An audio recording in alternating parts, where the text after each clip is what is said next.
story time with Madam Deleena.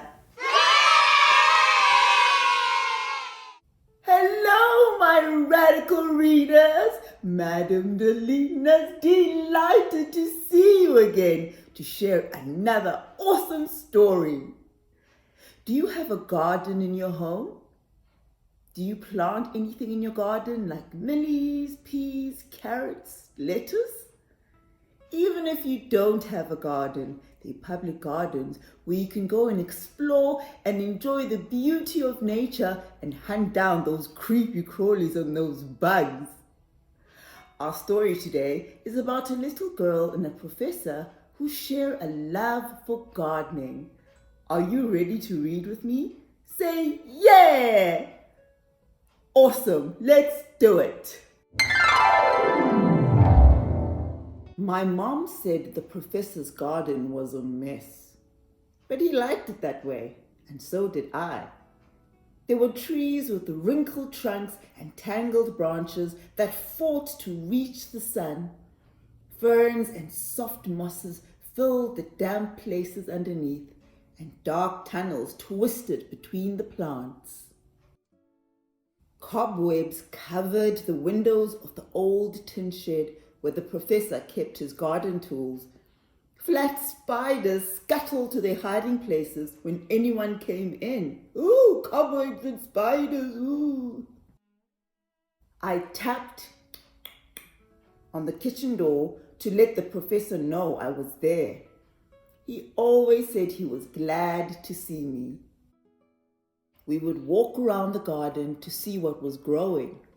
Sometimes we met the professor's cat, Socrates, coming the other way with bird feathers stuck to his mouth like a moustache. The lizards sat on stones in the sun, pretending we hadn't noticed them. The professor couldn't bend over very well because his back was stiff, so I helped him with the gardening. He made furrows with his walking stick in the vegetable beds, and I put the seeds in for him. We grew carrots, beans, lettuce, and tomatoes. He said we'd never go hungry.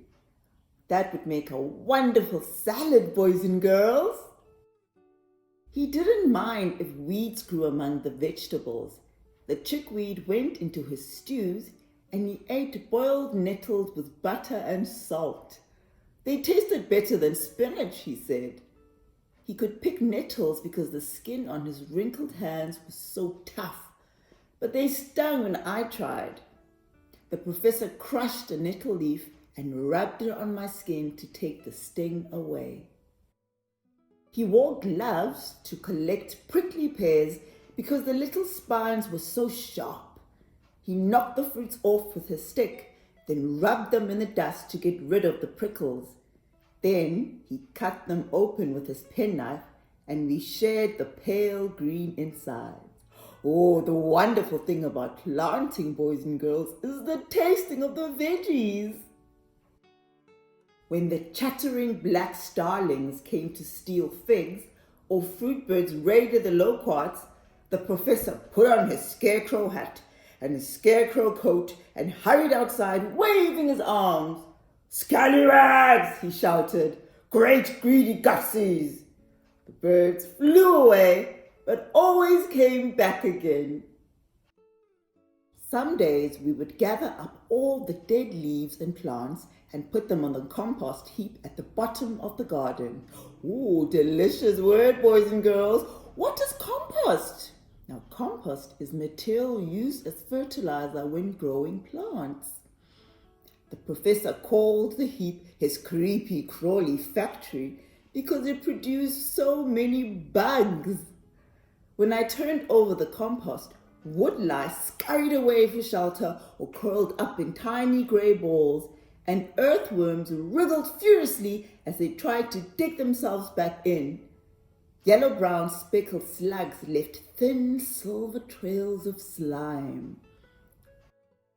The compost was thick and black as a funeral, and the plants loved it. The professor said that when old things died, they helped new things grow. Then he wiggled his grey eyebrows at me and said he was going to fry some earthworms for our lunch. I said I would prefer snail soup, and we both laughed. Would you prefer snail soup or earthworms, boys and girls? I think I'll go for the snails. The oldest tree in the garden was a plum with lichen growing on its bark. It was so old that its droopy branches had to be propped up with poles, but it still gave good fruit. The Songololo millipedes ate the plums that dropped on the ground.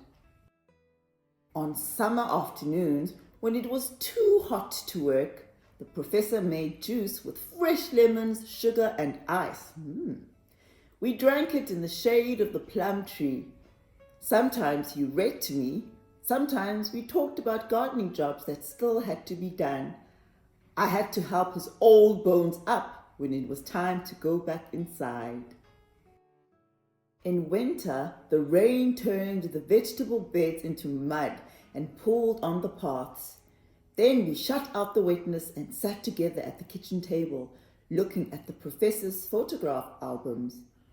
One brown picture showed him when he was a boy standing beside his mother. There were also photographs of him and other men in soldiers' uniforms when they went off to fight in the war. The professor didn't like to talk about the war. Sometimes he asked what I wanted to be when I grew up. The cold and damp hurt his chest, and some days he coughed so much that he could hardly get out of bed. Then I made him toast and jam and picked wormwood from the garden for a special tea. He said it tasted so terrible it scared coughs right away. The professor died just after my birthday last year.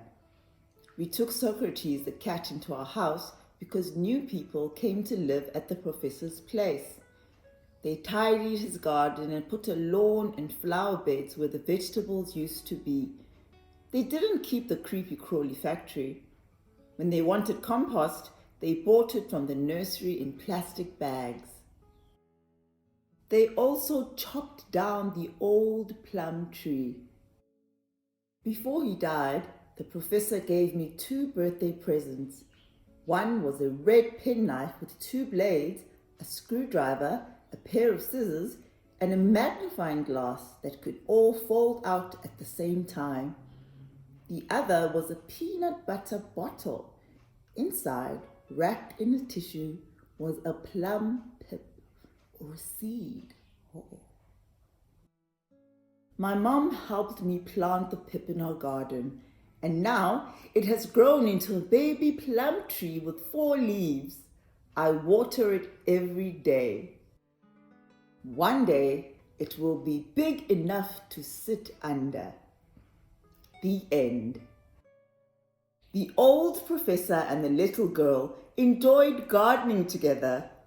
Do you have a special old person in your life that you enjoy doing things with? When Madam Deleena was a little girl, I loved playing cards with my grandma Judith. What do you enjoy doing with your old special person, boys and girls? How I have enjoyed telling you this story today, my radical readers. I'll see you again next time and keep on reading every single day. Goodbye, goodbye, goodbye for today. I'll see you next time. So hip, hip, hooray!